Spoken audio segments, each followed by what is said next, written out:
Good morning, everyone. We want to welcome you all to Reading 365. I'm Floyd Stokes, and we are joined by John O'Hare and Tami Dykes.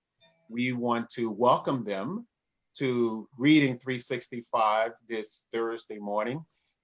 They have wonderful stories lined up to read to you. John will go first, and John is a financial advisor for Wells Fargo, happily married and has two boys, so he reads all the time. And Tami as well has four children, and she's a realtor, has been a realtor for over 14 years. And Tami is a veteran of the 100, and I hate saying that 100 women reading because we had 225 women that came out. So we wanted to welcome you both to Reading 365 today. And John, you will go first. So why don't you share with us, what you are going to read to us? Okay, so the book I'll be reading is called Ish, and the author is Peter H. Reynolds.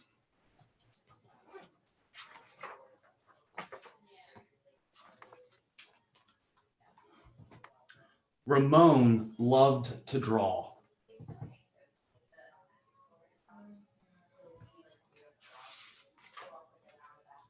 Anytime, anything, and anywhere.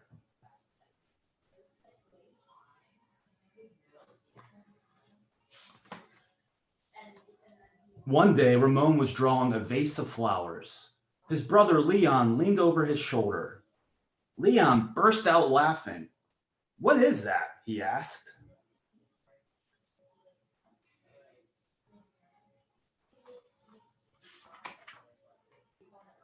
Ramon could not even answer. He just crumpled up the drawing and threw it across the room. Leon's laughter haunted Ramon. He kept trying to make his drawings look right, but they never did.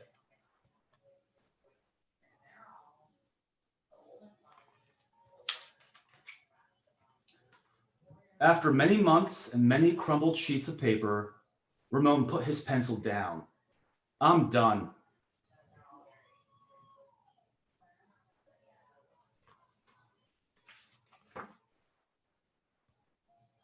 Marisol, his sister, was watching him.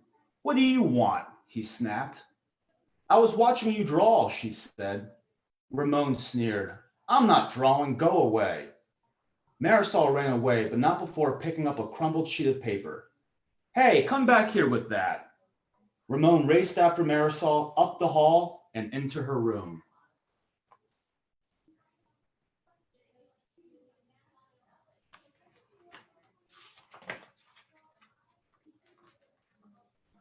He was about to yell, but fell silent when he saw his sister's walls.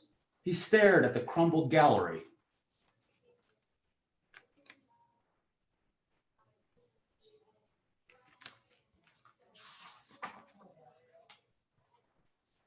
"This is one of my favorites," Marisol said, pointing. "That was supposed to be a vase of flowers," Ramon said, "but it doesn't look like one." "Well, it looks vase-ish," she exclaimed.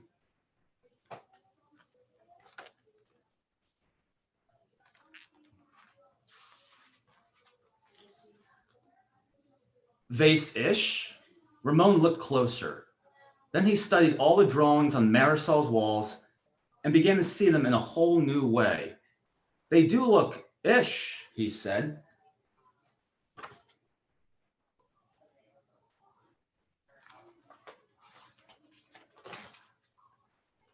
Ramon felt light and energized. Thinking ishly allowed his ideas to flow freely. He began to draw what he felt, loose lines quickly springing out, without worry.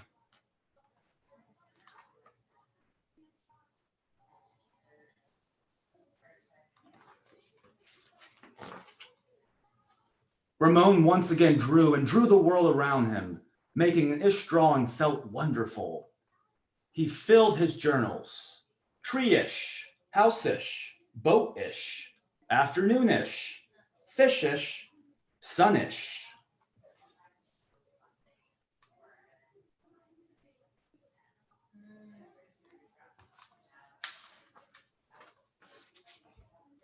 Ramon realized he could draw ish feelings too.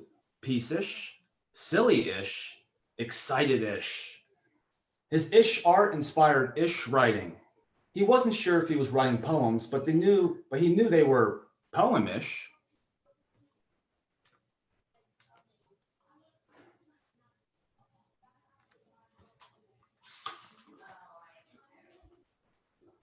One spring morning, Ramon had a wonderful feeling. It was a feeling that even ish words and ish drawings could not capture. He decided not to capture it. Instead, he simply savored it.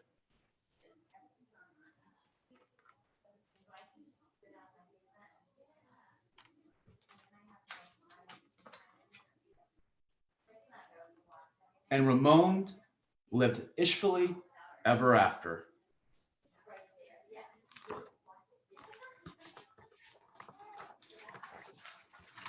The end.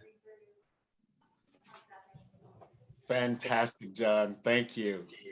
That was pretty good-ish. Thank you. I'm working on my comedy here, okay? Getting better. Don't quit my day job. I would have said the same thing.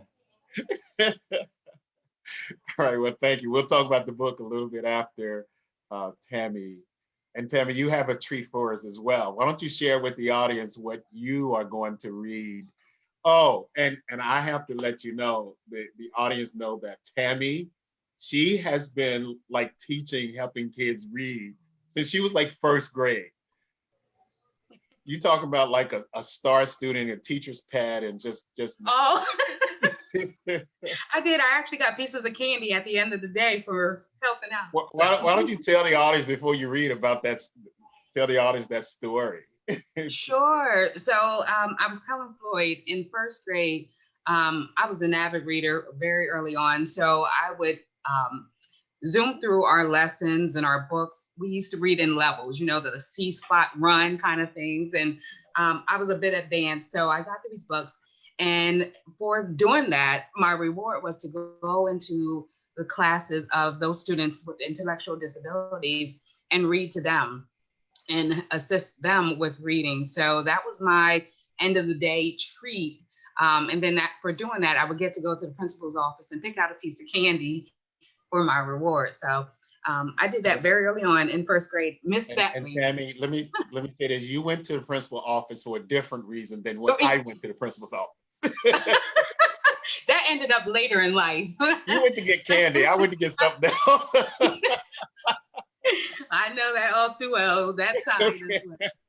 Now, why don't you share with us what you're going to read today? Sure. So today I'm going to read. It's a book written by LeBron James. It's called I Promise. So I will begin. So colorful. I promise.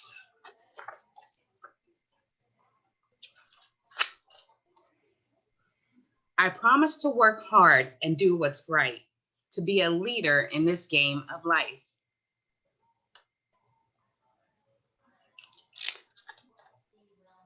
I promise to go to school and read as much as I can, to follow the rules and respect the game plan.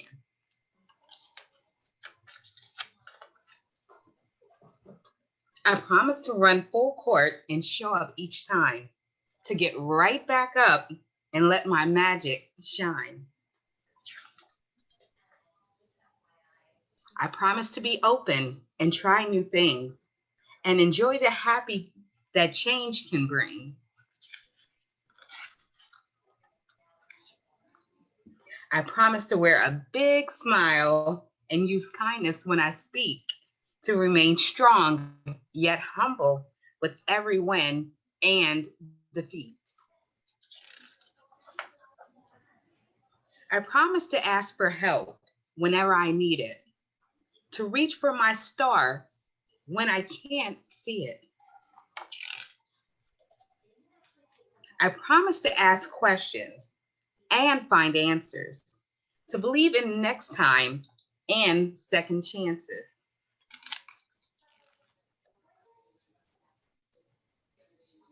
I promise to use my voice and stand up for what's right.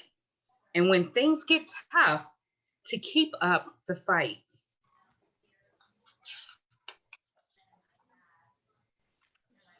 I promise to stand tall, rise up, and give all that I've got, to throw the alley-oop and uplift others on the spot. I promise to respect my elders and peers the same, to leave new places better than I came.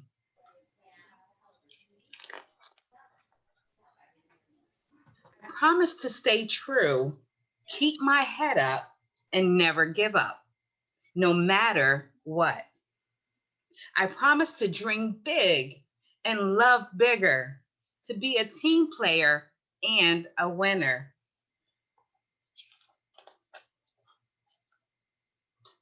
I promise to cross bridges and break down walls, to rise with the sun and learn from the falls.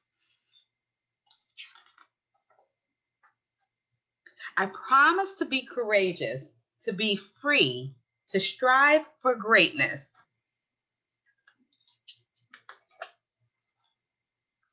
I promise to be me. The end.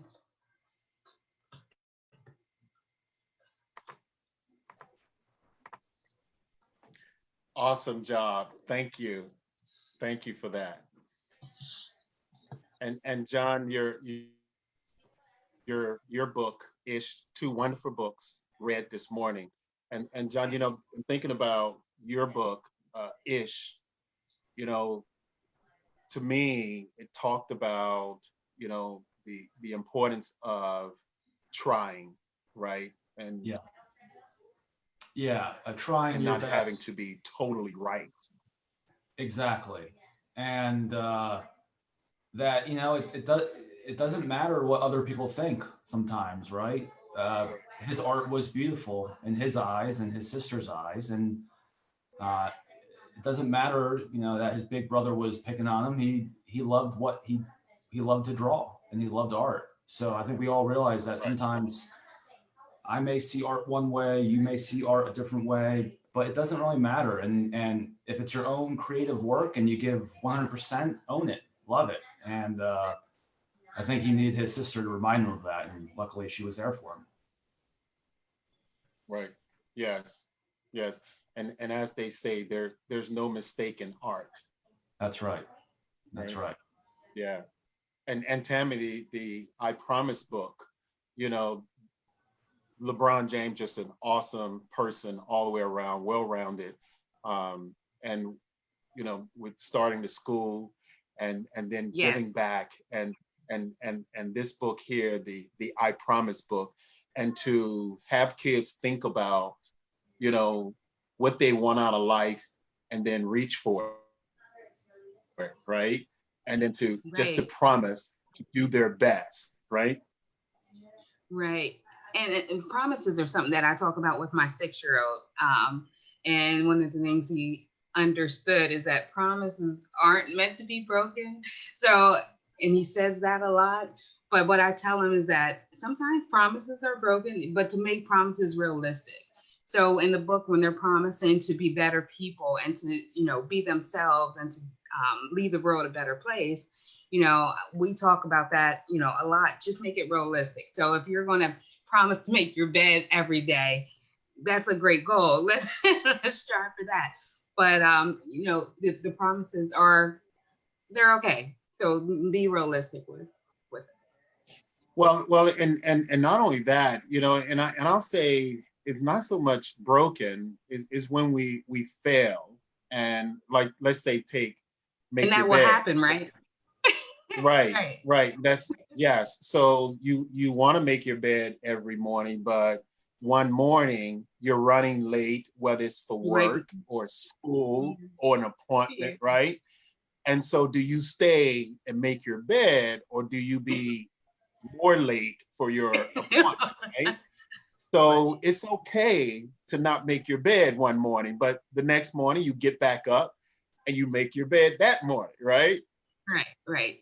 Yeah, he also promised to have me $1 million house when he was 10. So I said, no, we have to be realistic. Yeah. So, Yeah, and it sounds like goals, right? That's what it sounds like. Right, right. So thank you all so much. Did a fantastic job, both of you, uh, being a part of Reading 365, and John with you know being with Tom and you guys helping out. I really appreciate your support, and Tami and your community service and all the stuff that you do. And just want to thank you guys for giving them your time this morning and reading two fantastic stories. So thank you so much. Thank you for the opportunity, and we love what you do, and I'll forever support it. Thank you, Floyd. It's heroes like you that change the world. So keep it up, and we'll be here to support you. Thank you. We want to leave the world better than what we found it. That's the goal, right? That's it. So That's a promise. Exactly. I'm going to hear that all day, Tami. All right, everybody. Have a great day. We'll see you tomorrow on Reading 365.